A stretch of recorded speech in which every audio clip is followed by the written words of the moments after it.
नमस्कार बंधुरा welcome to the YouTube channel of career guidance. आज के हमारे पडकास्टे अतिथि हलेन biology teacher Amritendu Dutta. Sir প্রায় 18 বছর ধরে স্টুডেন্টদের বায়োলজি এবং নিট পড়িয়ে চলেছেন। সামনেই মাধ্যমিক এবং উচ্চ মাধ্যমিক পরীক্ষার জন্য নিজেকে কি করে প্রস্তুত করবে, পড়ার টাইমটাকে কি করে ম্যানেজ করবে, পরীক্ষার পর তোমরা যদি কোনো স্যারের কাছে বা কলেজে ভর্তি হতে চাও তাহলে কোন কোয়ালিটি দেখে তোমরা ভর্তি হবে, পরীক্ষায় কোন স্ট্র্যাটেজি নিয়ে পড়লে তোমরা বেশি থেকে বেশি নাম্বার পেতে পারবে এবং নিটের মতো পরীক্ষা কি করে ক্র্যাক করতে পারবে, এই সমস্ত বিষয় আমরা এই ভিডিওর মাধ্যমে আজকে তুলে ধরেছি। তোমরা যারা এই বছর মাধ্যমিক বা উচ্চ মাধ্যমিক দিতে যাচ্ছ তাদের কাছে এই ভিডিওটা খুবই গুরুত্বপূর্ণ হতে চলেছে। সেই কারণে অবশ্যই পুরো ভিডিওটা দেখতে তোমাদের অনুরোধ রইল। আর বন্ধুরা, তোমরা কি বায়োলজির সাথে ফিজিক্স পড়তে চাও তাহলে তোমাদের আজকে পরিচয় করিয়ে দেবো ফিজিক্সের টিচার অর্ণব সুর স্যারকে। স্যার প্রায় 25 বছর ধরে ছাত্রদের ফিজিক্স পড়িয়ে চলেছেন। স্যারের সঙ্গে আমি অলরেডি 3 খারাপ পডকাস্ট করেছি এবং স্যারের কোচিং সেন্টারের ভিডিও ব্লগও আমি তুলে ধরেছি এবং এই সমস্ত ভিডিওগুলো তোমরা এই ভিডিওটার ডিসক্রিপশন বক্সে পেয়ে যাবে। সো তোমরা যদি স্যারের কাছে অ্যাডমিশন নিতে চাও তাহলে অবশ্যই যোগাযোগ করতে পারো। সো হ্যালো বন্ধুরা, আমি রাজীব আর তোমরা দেখছো কেরিয়ার গাইডেন্স ইউটিউব চ্যানেল।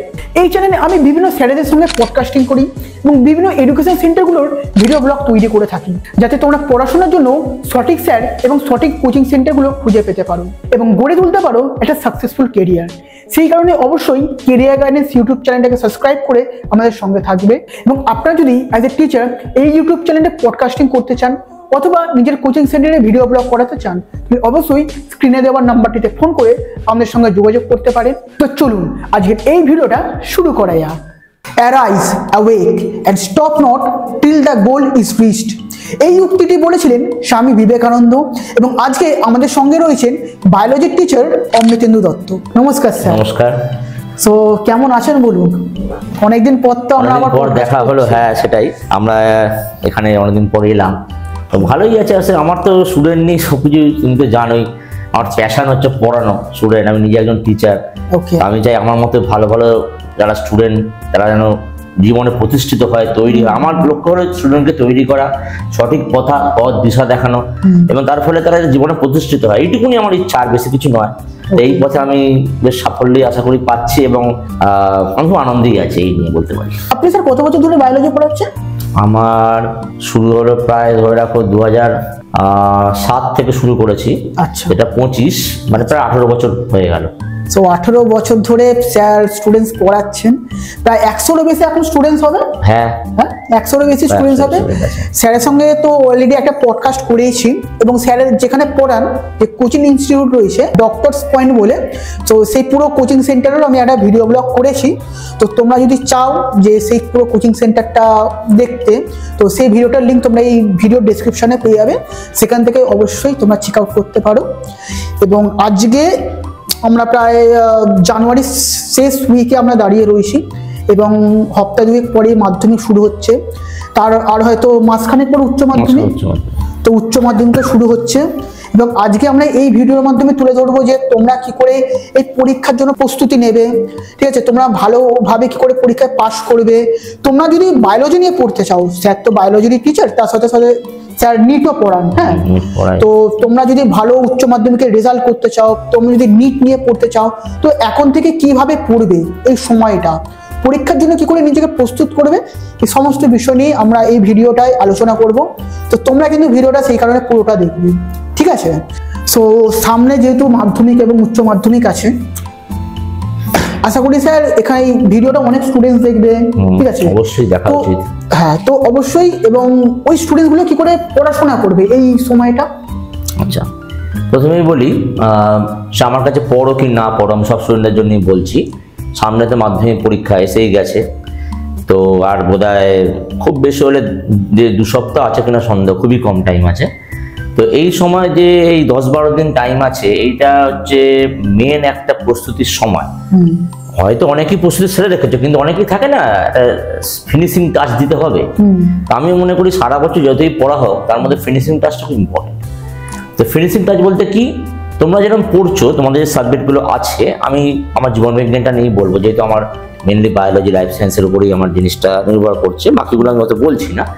তবে তোমরা যেরকম সব সাবজেক্ট পড়ছো আমি বলবো সমান ইম্পর্টেন্স দিয়ে জীবন বিজ্ঞানটা পড়ো, যেরকম অঙ্ক পড়ো, যেরকম ভৌত বিজ্ঞান পড়ো, ইতিহাস পড়ো, ভূগোল পড়ো, সমান টাইম দিয়ে পড়ো, দেখবেন জীবন বিজ্ঞানটা হয়ে যাবে। তো এবং জীবনবিজ্ঞানের ক্ষেত্রে আমি যদি ক্লাস 10-এর মধ্যে আসি, যদি বলি চ্যাপ্টার ওয়াইজ একটু যদি বলে দিই আমি যে কোনটা বেশি ইম্পর্টেন্ট হয়, এরকম যদিও মাধ্যমিক এরকম উচ্চ মাধ্যমিকের মধ্যে ইম্পর্টেন্ট চ্যাপ্টার বলা যায় না, সব জায়গা থেকে কোশ্চেন আসে, তবু তো একটা ধারে ভারে থাকে, ওয়েট বেশি থাকে।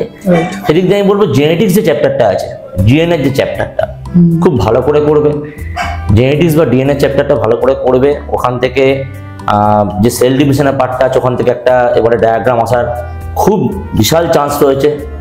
সেল ডিভিশনের ডায়াগ্রাম, মাইটোসিসটা বিশেষ করে, ডিএনএর ছবিটা করবে, ডিএনএ সম্বন্ধে তথ্য আসতে পারে। এবং পরিবেশ বিজ্ঞানটা ভালো করে করে, পরিবেশ বিজ্ঞান থেকে ছাঁকা নম্বর ওঠে, খুবই সোজা জায়গাটা, পুরোটাই পড়বে, এরম না বাদ দিয়ে দেবে, পুরোটাই পড়বে পরিবেশ বিজ্ঞানে, অনেক নম্বর পাবে খুব সুন্দর মতো। বাকিগুলো মোটামুটি করে পড়বে, আর অবশ্যই ফার্স্ট চ্যাপ্টারটা ভালো করে পড়বে, যেখান দিয়ে কিন্তু ডায়াগ্রাম আসতে পারে। এবং এবছর মোটামুটি একটা যা সার্ভে করে দেখা যাচ্ছে, সব কোশ্চেন ঘেঁটে দেখা যাচ্ছে, চোখের ছবিটা খুব ইম্পর্টেন্ট আছে, প্রতিবর্ত ক্রিয়া আর চোখের ছবি। কারণ আগের বছর নিউরন এসে গেছে, ক্রোমোজোম এসে গেছে, তো চোখের ছবি আর প্রতিবর্ত ক্রিয়া এটা একটু পড়ে যাবে। আর বাকিগুলো পড়বে, আমি কোনো কিছু বারণ করছি না, জোর দিয়ে ডিএনএটা পড়তে বললাম, তাহলে বাকিগুলো ছাড়বে না। ইভিএস এর ডিএনএটা মেন, বাকি চ্যাপ্টারগুলো পড়ো, আশা করছি মাধ্যমিক ভালো হবে। ছবিটা মোটামুটি একটা কমন আমি বলে দিলাম, তার 5-এ 5 পেয়ে যাবে, বাকিগুলো তোমরা পড়ো, হয়ে যাবে। Best of luck. আর সেটা হলো মাধ্যমিকেরটা বললাম। হ্যাঁ, এবার উচ্চ মাধ্যমিক, এবার যেটা আরো বড় পরীক্ষা, জীবনের সবচেয়ে বড় পরীক্ষা আমি বলবো মাধ্যমিক না উচ্চ মাধ্যমিক। অনেকে মাধ্যমিক বলে, কিন্তু মাধ্যমিক এখন এতটাই সহজ হয়ে গেছে। এই বিষয়টা আমি বলতে চাই, আমরা যখন পরীক্ষা দিতাম তখন মাধ্যমিক পরীক্ষায় বাংলা 2টো পেপার থাকতো, সেটা এখন আর নেই, বাংলা একটা পেপার হয়ে গেছে।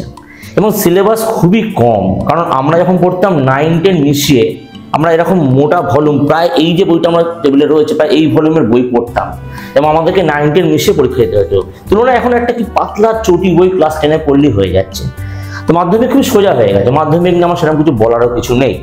মাধ্যমিক যে কেউ এখন পড়াতেও পারে, যে কেউ পড়তেও পারে, মানে মাধ্যমিকটা আমি বলবো আহামরি কিছু সাকসেস না। কিন্তু উচ্চ মাধ্যমিক যেমন আগেও ছিল এখনো রয়েছে, উচ্চ মাধ্যমিকে একটা বইয়ের ভলিউম হচ্ছে এই বইয়ের প্রায় ডবল, এই সাইজের একটা বইয়ের ভলিউম, তার মানে কতটা তাকে পড়তে হচ্ছে এটা বুঝতে হবে, কতটা প্রেশার নিতে হচ্ছে। আবার ওটা ক্লাস 11-এ, আবার ক্লাস 11-12 একটা রকম আছে, দুটো করে বই আমাদের রেডি করতে হচ্ছে, আর সময়ও এত কম, সিলেবাস হিউজ। এখানে অ্যাজ এ টিচার যে আছে তাকে তো দায়িত্ব নিতে হবেই, যেন আমি দায়িত্ব নিয়ে পড়াচ্ছি, সবাইকেই তৈরি করে দিচ্ছি, প্রত্যেককেই সাজেশন তো করি প্লাস তৈরিও করে দিই। তো স্টুডেন্টকে তো দায়িত্ব নিয়ে তৈরি করতে হবে, নিজেকে তৈরি করতে হবে, সবই তো স্যার করে দিতে পারে না। স্যার তাকে পথ প্রদর্শক, তাকে দেখিয়ে দেবে যে কি করে সাকসেসটা পেতে হয়, কিন্তু আলটিমেট সাকসেসটা তাকে অ্যাচিভ করতে হবে, এটা তার গোল, এটা গোলটা তার। তো সেক্ষেত্রে আমি বলবো উচ্চ মাধ্যমিকের ক্ষেত্রে অবশ্যই পড়ার সময়টা, মাধ্যমিকে যদি আমি দিনে 6-7 ঘন্টা পড়ি, আমার মনে হয় এখন যা সিলেবাস হয়ে যাওয়ার কথা, উচ্চ মাধ্যমিকে কিন্তু এটা প্রায় 10 ঘন্টা মিনিমাম নিয়ে যেতে হবে, বিশেষ করে পরীক্ষার আগে। এই যে 1 মাস বাকি, আমি 1 মাসই বলবো, কারণ মার্চের 3 তারিখে উচ্চ মাধ্যমিক পরীক্ষা, আজকে জানুয়ারির আজকে 27 তারিখ, তো আমার প্রায় 1 মাস 6 দিন, 1 মাসই বলবো আমি বাকি রয়েছে, সরস্বতী পুজো মাঝখানে আছে, সময় চলে যাবে। তো এই 1 মাসের মধ্যে কি করতে হবে, আমি আমার স্টুডেন্ট প্লাস আমার যারা স্টুডেন্ট আমি সমস্ত উচ্চ মাধ্যমিক পরীক্ষার্থীর জন্য বলছি, তোমাদের টাইম এতদিন যা করে বেরিয়েছো সেটা আর করবে না। এখন মন দিয়ে এই একটা মাস, যাকে বলে আদা জল খেয়ে 10 ঘন্টা করে লেবার পার ডে করো, তারপর স্টার না পেলে আমাকে বলবে। স্টার কেন, প্রত্যেকটা লেটার মার্কস বা 90% ওপর নাম্বার পেতে পারো। এবার আমি বলছি আমার সাবজেক্টটা নিয়ে বলছি, বায়োলজির ক্ষেত্রে ক্লাস 12-এ যে চ্যাপ্টারগুলো আছে, ইউনিট যে আছে, মাস্টার ইউনিটে অ্যাকচুয়ালি চ্যাপ্টারগুলো ভাগ করা আছে, 16টা চ্যাপ্টার আছে।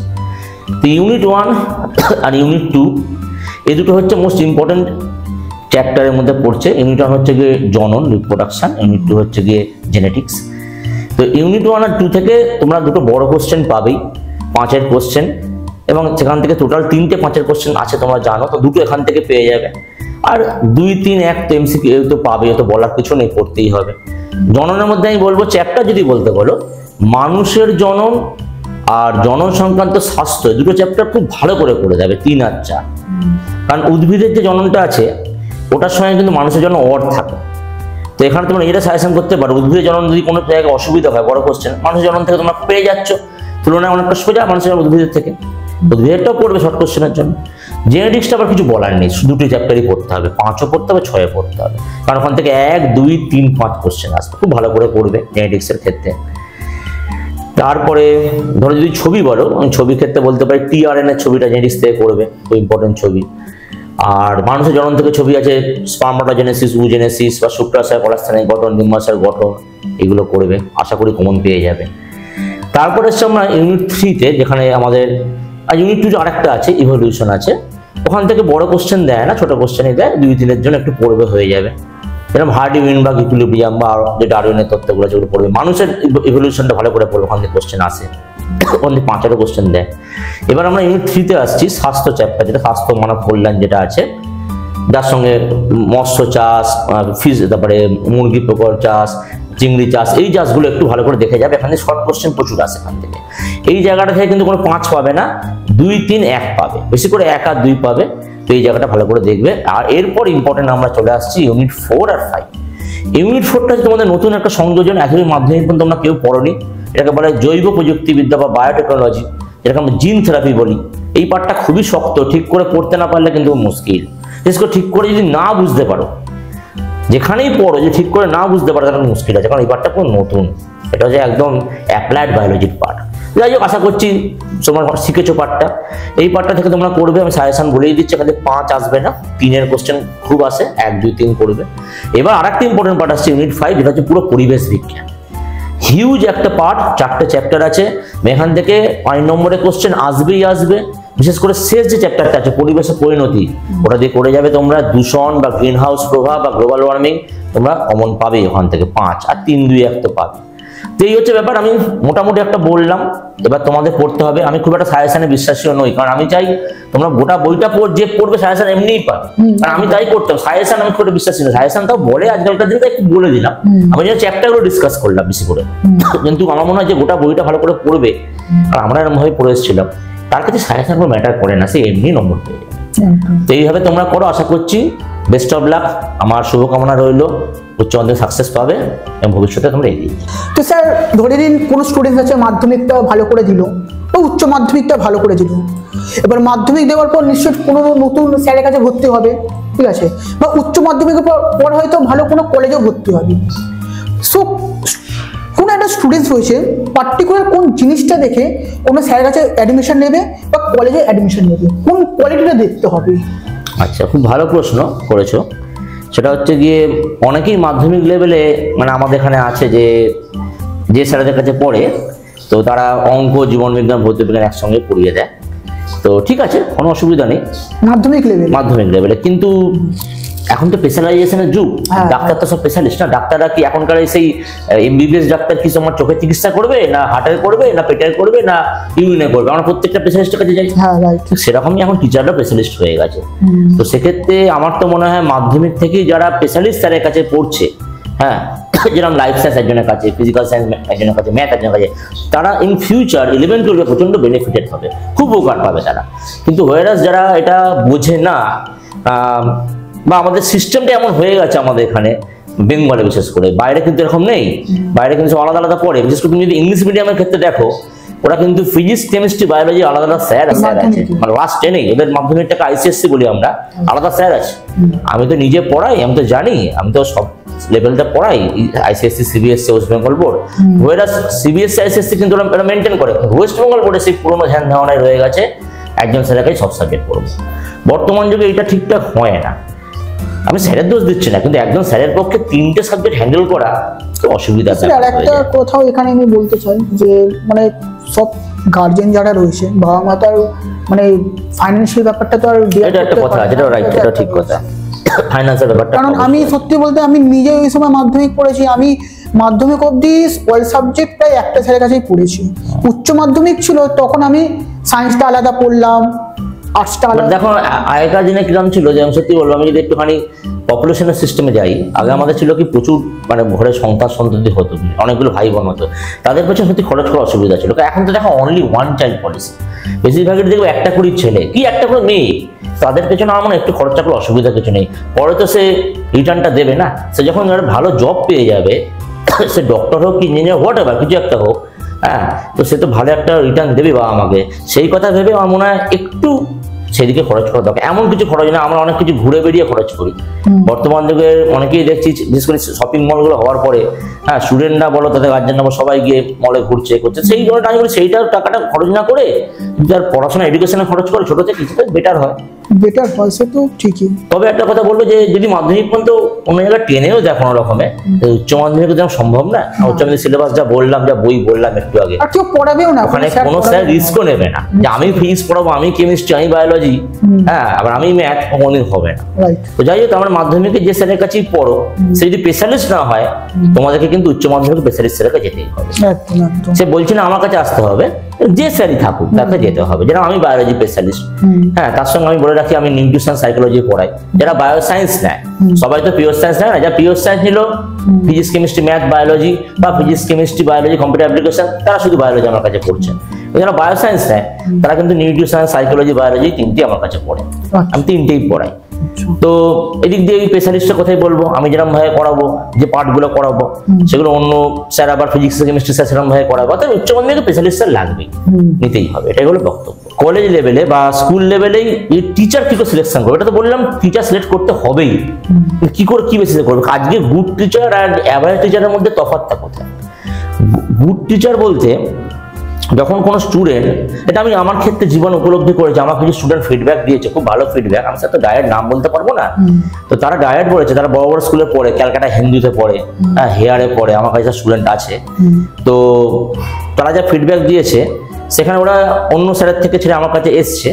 তো এসে ওরা 1 মাস পড়ার পরই বলছে, স্যার আপনার কাছে এলাম, তার একটা কারণ আছে, আপনাকে একদম বলিনি। আর আমি তো জিজ্ঞাসা করিনি না, কারণ আমার স্যার কনসেপ্ট দরকার আছে। এই আমাদের মার্কেটে যে অবস্থা হয়েছে, এইখানে কনসেপ্টুয়াল পড়ানোর লোক খুব কমে গেছে, বিশেষ করে বায়োলজির ক্ষেত্রে, লাইফ সায়েন্সে সব মুখস্থ করিয়ে দেয়, ধরে মুখস্থ করে, মুখস্থ করে নাম্বারটা কোনো রকম তোলা যায়, কিন্তু ফিউচার যখন সে কলেজে গিয়ে পড়বে, হাবুডুবু খাবে, অত সমুদ্রে ডুবে যাবে। সে কলেজের সিলেবাস তো বিশাল বড়, আমি উচ্চ মাধ্যমিকে বললাম এরকম 2টো বই, অনার্স যখন পড়বে এরকম 8খানা বই পড়তে হবে, সে কোথায় থাকবে? 4 বছর ধরে অনার্স পড়তে হয়, 4 বছর হয়ে গেছে, এখন সিলেবাস পাল্টে গেছে। আমি কলেজে আছি তাই জানি, কজন জানে ব্যাপারটা, সবাই জানে 3 বছরের অনার্স না, আমি নিজে তো পড়াচ্ছি, আমি তো একটা কলেজের লেকচারার, তো সেক্ষেত্রে আমি তো বলি 4 বছরের কোর্স হচ্ছে, বিশাল কঠিন হয়ে গেছে। 2 বছরের হয় না, 4 বছর হয়ে গেছে, আগে 2 বছর ছিল, 2 থেকে 3 করে 4, পাস কোর্স যেটা ছিল, পাস কোর্স 2 বছর 3 বছর হয়ে গেছে, অনার্স 3 বছরটা 4 বছর করে দিয়েছে। কোথায় আছে তাহলে লোকে? সেখানে যদি এইচএস লেভেলটা সে স্ট্রং কনসেপচুয়াল না করে, ওখানে কিন্তু কিছুই পড়বে না, ডুবে যাবে। প্রফেসর তো যা তা বলবে, সে নম্বর পাবে না, তার লাইফটাই শেষ। সে গ্র্যাজুয়েট হতে পারে, যদিও বা হয় ওই 45-6% নম্বর পাবে, পেয়ে কি হবে? জব পাবে, চাকরি পাবে, ফার্স্ট ক্লাস না পেলে সে পাবে। আর বর্তমান যা যুগ পড়েছে, এমএসসি না করলে, পোস্ট গ্রাজুয়েশন না করলে, পিএইচডি তো দূরের কথা, আমি পিএইচডি করছি, সবাই পিএইচডি, সেটা কোনো ম্যাটার না, কিন্তু পিএইচডি না করলে বর্তমান যুগ, এমএসসি পোস্ট গ্রাজুয়েশন না করলে কোনো চাকরি নেই। তো বিএসসি ফার্স্ট ক্লাস পেয়ে চাকরি পাচ্ছে না, সেখানে 45% কি পেয়ে কি হবে? তাদের ক্ষেত্রে বলছি, যারাই মুখস্থ করেছে তাদের দোষ না, স্টুডেন্টের দোষ না। আমি বলছি যেখানে পড়েছে তারা মুখস্থ করিয়েছে। তার মানে স্টুডেন্টদের চুজ করতে হবে যে স্যার কনসেপচুয়াল পড়ায়, তার কাছে গিয়ে বুঝতে হবে, 1 মাস মিনিমাম ক্লাস করতে হবে, 1 থেকে 2 মাস ক্লাস করে বুঝতে হবে তিনি কনসেপচুয়াল পড়াচ্ছেন কিনা। কনসেপচুয়াল পড়িয়ে তার সঙ্গে, বিশেষ করে বায়োলজির ক্ষেত্রে ডায়াগ্রাম ইজ ভেরি ইম্পর্টেন্ট।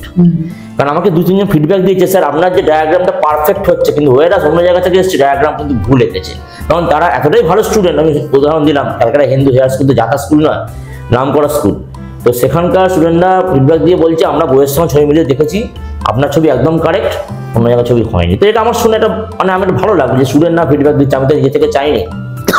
তো যাই হোক, আমি এটাই বলবো, ডায়াগ্রাম ঠিকঠাক আঁকবে, কনসেপচুয়াল পড়াবে, তেমন স্যারের কাছে তোমরা ভর্তি হও। তোমরা আমার কাছে ভর্তি হও আমি বলছি না, এরকম স্যারের কাছে ভর্তি, উচ্চ মাধ্যমিক লেভেলে আমি বলবো এরকম করে ভর্তি হও। এবং এক্ষেত্রে অনেকেই একটা মাথায় ভুল ধারণা রাখে, সিলেবাস তাড়াতাড়ি শেষ করতে হবে, যে স্যার সিলেবাস দেরি করে শেষ করছে তার কাছে পড়লে হবে না, এটা খুব ভুল ধারণা।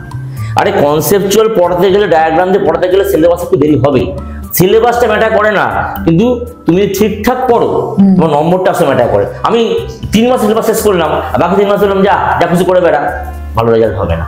অথচ আমি 6 মাসের কোর্সে 5 মাসে 5.5 মাস সিলেবাস শেষ করি, কিন্তু এমন ভাই করবো তার মাঝখানে আমি পরীক্ষা নেবো, এক্সাম্পল দেবো, অনেক এক্সাম দেবো, সেই এক্সাম না হলে তো মূল্যায়ন হবে না। আমার একটা কথা আছে এখানে, মূল্যায়ন না করে লাভ কি আছে?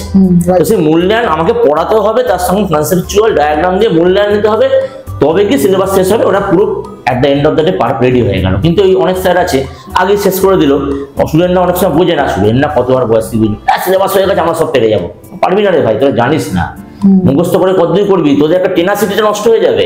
টেনাসিটি যদি 3 মাস আগে সিলেবাস শেষ হয়ে যায়, টেনাসিটি 3 মাস পর দরকার, গেলে তো রেডি আছে সব, এই করেই সব যাচ্ছে।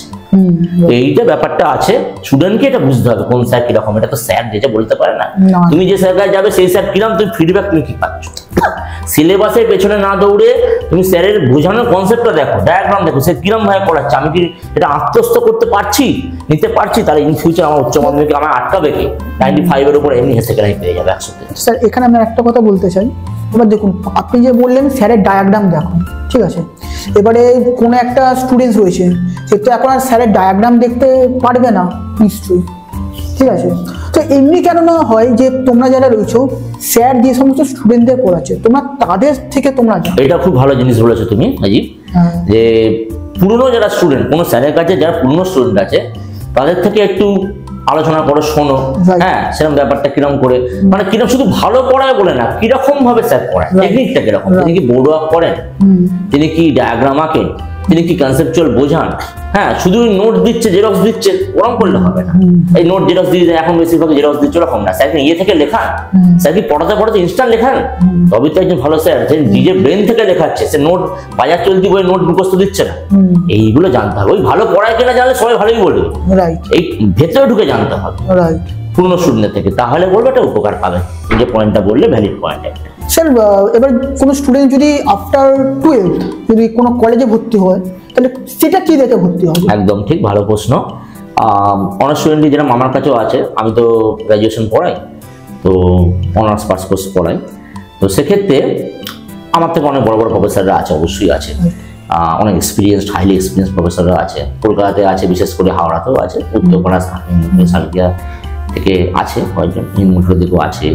তো তাদের কাছে আমি যে ফিডব্যাক নিয়েছি, আমার থেকে যারা সিনিয়র, আমি আমার থেকে আমার বলছি না, সেক্ষেত্রে সেম জিনিস, সেখানে একটা মাস আমি বলবো ভর্তি হতে, প্রথমে যেরকম রাজীব বললো যে প্রথমে একটু ফিডব্যাক নিতে, যে তিনি কিরম ভাবে পড়ান না পড়ান, হ্যাঁ কিরকম পড়ান, বিশেষ করে সায়েন্সের ক্ষেত্রে। আমি আমার সাবজেক্টই বলছি, বায়োলজি 3টে ভাগ হয়, বটানি, জুলজি, ফিজিওলজি, হিউম্যান ফিজিওলজি।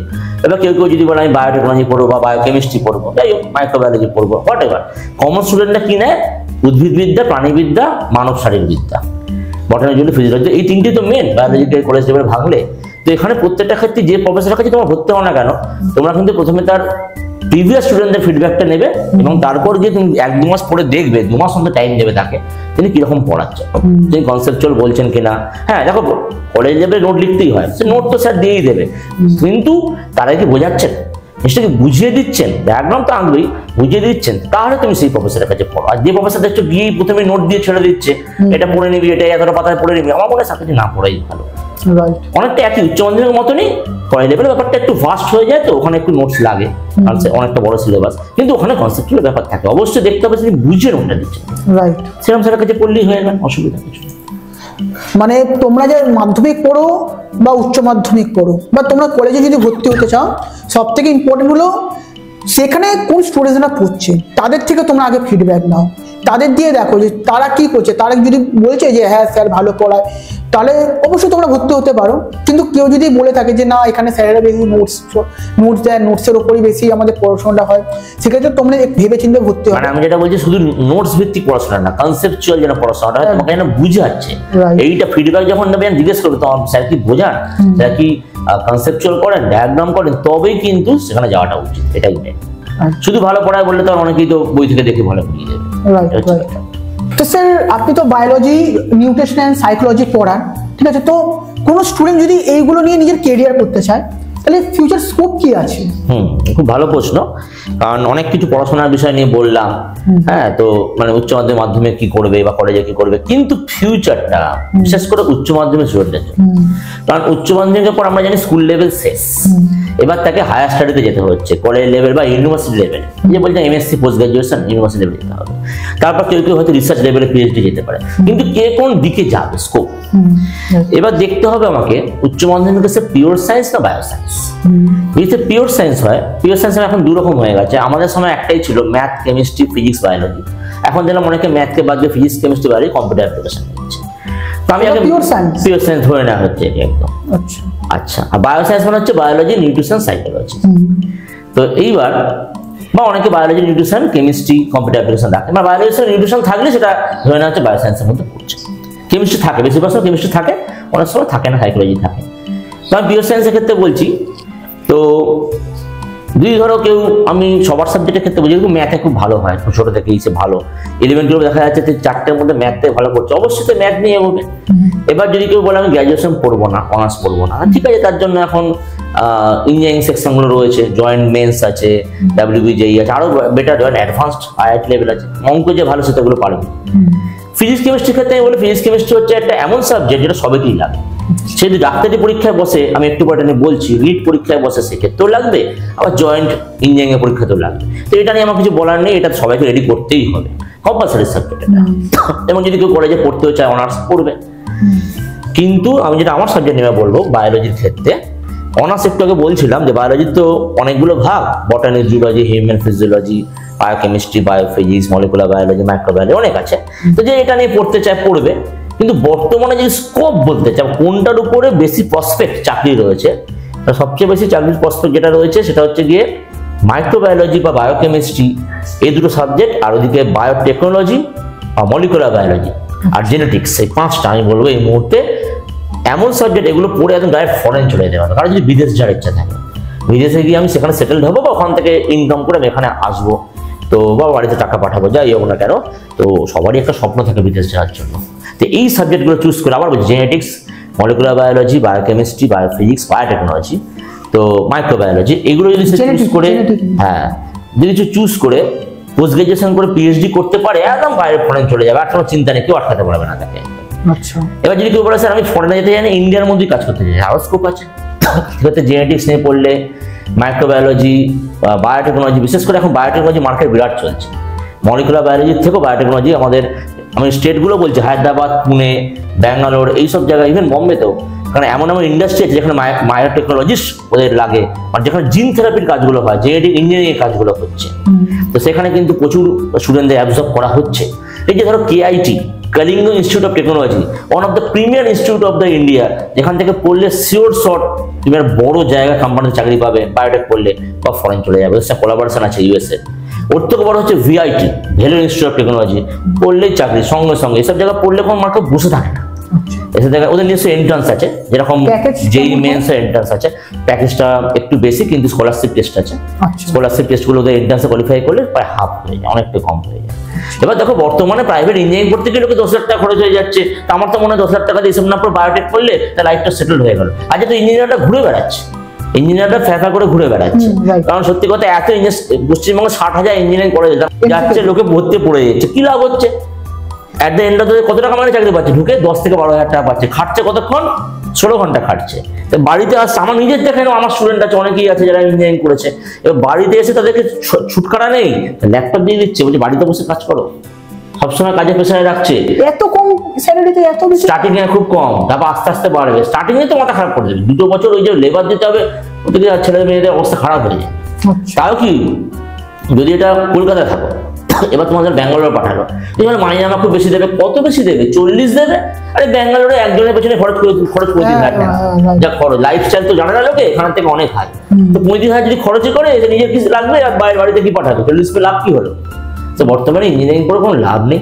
হ্যাঁ, কেউ যদি IIT, আমি বলা IIT লেভেল চলে যায়, জয়েন্ট অ্যাডভান্স, তাহলে আমার কিছু করার না, IIT কানপুর, খড়গপুর পড়ুক না, বম্বে, বা আপনাদের যদি যাদবপুর দিয়ে করো, এখন কাগজে পড়বে, আমাদের নিজে পড়ে আনন্দবাজারের আসন ফাঁকা, ইঞ্জিনিয়ারিং করতে আসছে না। যাদবপুর, বেসু, দুই কলেজে আসন ফাঁকা, করতে আসছে না। আচ্ছা, তারা সব চেষ্টা করছে মানে নর্মাল ইঞ্জিনিয়ারিং পড়বে না, IIT লেভেলে চলে যায়, কারণ IIT পড়লে এখনো দাম আছে। IIT হচ্ছে প্রিমিয়ার একটা ইঞ্জিনিয়ারিং এর মধ্যে পড়ে, ওর দাম আছে, কিন্তু ওটা বাদ দিয়ে ছোটখাটো, বিশেষ করে WBJEE দিয়ে পড়ে ওর লাভ নেই। তো কি হবে একটা জিনিস, ইঞ্জিনিয়ারের কোনো লাভ? তো IIT হলে অবশ্যই পড়বে। এর থেকে বেটার আমি বলবো যে তাতে প্লেন গ্রাজুয়েশন করুক, পোস্ট গ্রাজুয়েশন করুক, ফিজিক্স কেমিস্ট্রি নিয়ে পড়ুক, অসুবিধার কি আছে? ম্যাথ নিয়ে পড়ুক না, পড়ুক, পড়ে রিসার্চ লেভেলে যাক, প্রফেসর হয়ে যাক, কলেজে পড়াক, অসুবিধার কি আছে? কলেজে প্রফেসর তো এখনো প্রচুর ভ্যাকেন্সি রয়েছে, স্কুলে তো রয়েছে, কলেজেও রয়েছে, সেই লেভেলে চলে যাক। বা কেউ যদি মনে করে আমি বায়োটেক পড়বো, বায়োটেক পড়তে গেলে ফিজিক্স কেমিস্ট্রি লাগে, অসুবিধা কিছু নেই, ম্যাথও লাগে, সব লেভেলে, তো বায়োটেক পড়ুক না, বায়োটেক পড়ে ভালো ভালো চাকরি আছে। আর কেউ যদি বায়োলজি ফিল্ডে থাকে, তাকে আমি আগেই বললাম, লাইনগুলো চুজ করলে সেটা ভালো চাকরি পাবেই, ইন্ডিয়াতেই পাবে, ফরেনেও পাবে। এবার যদি বলে, অনেকে আমার বলে স্যার আমরা যদি নর্মাল বায়োলজি পড়ি, অর্থাৎ বটানি বা জুলজি বা হিউম্যান, তাহলে কি স্কোপ নেই? হ্যাঁ আছে, স্কোপ নেই কে বলেছে? আমরা কি পড়িনি? আমরা তো নর্মাল বায়োলজি পড়েই এসেছি, তখন তো এত সাবজেক্ট ওঠেনি। এইবার মুশকিলটা হচ্ছে তোমাদের, যেটা বলছি, ওই যদি মনে করো আগেকার যুগের মতো আমি বটানি গ্র্যাজুয়েট হয়ে অনার্স গ্র্যাজুয়েট বসে রয়েছি বা জুলজি বা হেফিজরি, তা না। সত্যি কথা এখানে পোস্ট গ্রাজুয়েশন মিনিমাম করতে হবে, করার পর তুমি অন্য যে কোনো জায়গায় কোম্পানিতে চাকরি পেতেই পারো যেটা বায়োলজিক্যাল ফিল্ডে আছে। অথবা যদি তুমি মনে করো যে স্কুলে বসবে বা প্রফেসরের পরীক্ষায় বসবে, এমএসসি হচ্ছে ক্রাইটেরিয়া। এমএসসিতে 55% পেলে ফার্স্ট ক্লাসও লাগে না, সে কলেজের সমস্ত পরীক্ষা নেট সেট যে পরীক্ষাগুলো আছে প্রফেসরি পাস করলে প্রফেসর লেকচারারশিপ সব পাবে। আবার স্কুলের পরীক্ষাতে স্কুল সার্ভিস বা হোয়াটএভার রয়েছে পারবে। এবার কেউ যদি মনে করে যে আমি আরো বেটার লাইনে যাবো, রিসার্চ করবো, তাহলে তাকে কে আটকাবে? এমএসসিতে 55% পেলে পিএইচডি অ্যালাউড আছে। পিএইচডি করতে পারলে তো যে কোনো কলেজে অ্যাবজর্বশন হয়েই যাবে, অসুবিধা কিছু নেই। স্কুলেও যদি যায় হাইফাই মাইনে পাবে, সারা জীবনে তো অসুবিধা। আর বর্তমানে তো প্রাইভেট কলেজ বেরিয়ে গেছে না, গভর্নমেন্ট কলেজে ভরসা করার দরকার নেই। এই যে স্বামী বিবেকানন্দ ইউনিভার্সিটি আছে, সে তো পিএইচডি হলেই নিয়ে নিচ্ছে, অসুবিধা কিছু নেই। যে সাবজেক্টে যে পিএইচডি হবে সে এক্সপিরিয়েন্স দেখছে না বা ইন্টারেস্টও নিচ্ছে না। হ্যাঁ, ওটা এখন করেছে অন্য জায়গায় ব্রাঞ্চ করতে একটা করেছে দেখলাম, তো নিয়ে নিচ্ছে সব জায়গায়। তো এটা আমি শুনলাম। তো আমরা একটা কোনো রকমের রিসার্চটা যদি করতে পারি যে কোনো ফিল্ডে, আমি শুধুমাত্র বটানি জুলজি ফিজিওলজির ক্ষেত্রে বলছি, মানে যারা অত হাইফাই পড়বে না তাদের ক্ষেত্রে স্কোপ আছে। এই হচ্ছে তার প্রসপেক্টাস স্কোপ, এইভাবে তারা এগোতে পারবে, ফিউচার নিজেকে তৈরি করতে হবে। যদি কেউ নিউট্রিশন এন্ড সাইকোলজি নিয়ে ইন ফিউচার ক্যারিয়ার গড়তে চাইছে তো তারা কিভাবে করবে? অবশ্যই এটা একটা ভ্যালিড কোশ্চেন। আমি এখন বায়োলজি নিয়ে অনেক কিছু বলেছি, বায়োলজি মেন সাবজেক্ট, কিন্তু ওই যে বললাম বায়োসায়েন্সের মেয়েরা বিশেষ করে নিউট্রিশন সাইকোলজি পড়ছে। তো নিউট্রিশন নিয়ে আমি আগে একটু বলি। নিউট্রিশনকে আমরা বলি যে পুষ্টি বিজ্ঞান, it's a part of biology. তো এটা নিয়ে পড়লে বর্তমানে একটা স্কোপ খুলে আছে, সেটাকে ডায়েটিশিয়ান বলি আমরা। এই যে একটা ডায়েট চার্ট বানায়, বর্তমানে দেখা যাচ্ছে ডক্টররা প্রেসক্রাইব করার পরে যে আপনার এই রোগ হয়েছে, অমুক ডায়েটিশিয়ানে চলে যান বলে রেকমেন্ড করে দেয়। সে ডায়েটিশিয়ানের কাছে যেতে হচ্ছে, অথচ সে ডায়েটিশিয়ান কিন্তু একটা ডক্টরের মতোই সে ডায়েট চার্ট আপনাকে বানিয়ে দিচ্ছে যে পেশেন্ট। তাহলে তার এখানে একটা ভালো ইনকাম হচ্ছে ডক্টরের মতোই। তার মানে আমি বলতে পারি কেউ যদি নিউট্রিশনে এমএসসি করতে পারে, জাস্ট পোস্ট গ্রাজুয়েশনটা করতে হবে, করলেই কিন্তু পিএইচডি করার দরকার নেই, সে কিন্তু ডায়েটিশিয়ান চাকরি পেয়ে যাবে। সে নিজের চেম্বার খুলে প্রাইভেটে করতে পারে, প্রাইভেট নার্সিং হোমে বসতে পারে, আর গভর্নমেন্ট মেডিকেল কলেজে পেলে তো বিশাল ব্যাপার, মাইনে সরকারি চাকরি হয়ে গেল। নিউট্রিশনের ক্ষেত্রে একটা স্কোপ রয়েছে। এবার আমি সাইকোলজির ক্ষেত্রে আসি। সাইকোলজির ক্ষেত্রে স্কোপটা কিরকম? সাইকোলজি দুটো পার্ট আছে, পিওর সাইকোলজি, অ্যাপ্লাইড সাইকোলজি। আচ্ছা, গ্রাজুয়েশন করার পরে যখন সে মাস্টার ডিগ্রি করবে, পোস্ট গ্রাজুয়েশন, তখন দুটো ভাগ হয়ে যায়, পিওর আর অ্যাপ্লাইড। তো দুটো ক্ষেত্রেই যদি সে সাইকোলজিস্ট হয়, তার একটা চাকরি কিরকম ভাবে হয়, কাউন্সিলিং করতে সে পারে। অর্থাৎ সে বিভিন্ন রকম কোশ্চেনের মাধ্যমে সে একজনের, যাতে মনোবিদ না মনোবিজ্ঞান, মনটা পড়তে পারে এবং তাদের ডিপ্রেশনের রোগী, তাদের মনের রোগ আছে, তাদেরকে এরা সারিয়ে তুলতে পারে। তো এইভাবে তারা চাইলে ওয়ান কাইন্ড অফ ডক্টর বলতে পারি আমরা, রেখে এরা চিকিৎসা করতে পারে। এক্ষেত্রে গভর্নমেন্ট মেডিকেল কলেজে সাইকোলজিস্ট নেয়, প্রাইভেটেও নেয়, নিজেও চেম্বার করতে পারে। আজকালকার দিনে প্রত্যেকেরই মেন্টাল প্রবলেম, প্রত্যেকে ডিপ্রেশনে ভুগছে, এবং সেখানে এত রয়েছে সে পেশেন্টের অভাব হবে না।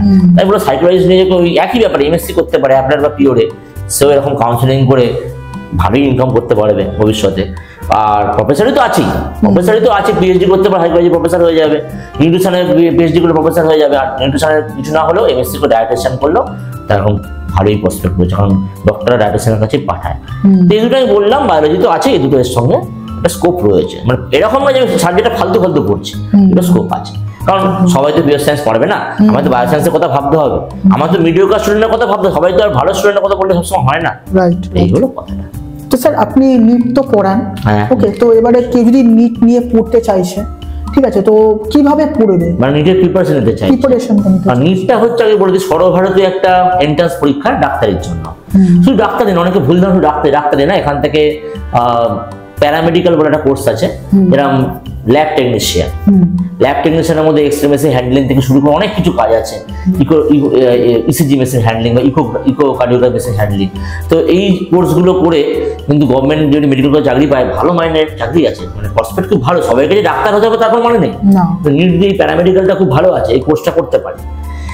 নিট দিয়ে প্যারামেডিক্যাল করতে পারে, তার সঙ্গে ডেন্টাল করতে পারে। সবাই যে এমবিবিএস ওটা কমানো নেই, বর্তমানে ডেন্টালে খুব ভালো, দাঁতের ডাক্তারের খুব ভালো প্রসপেক্ট আছে।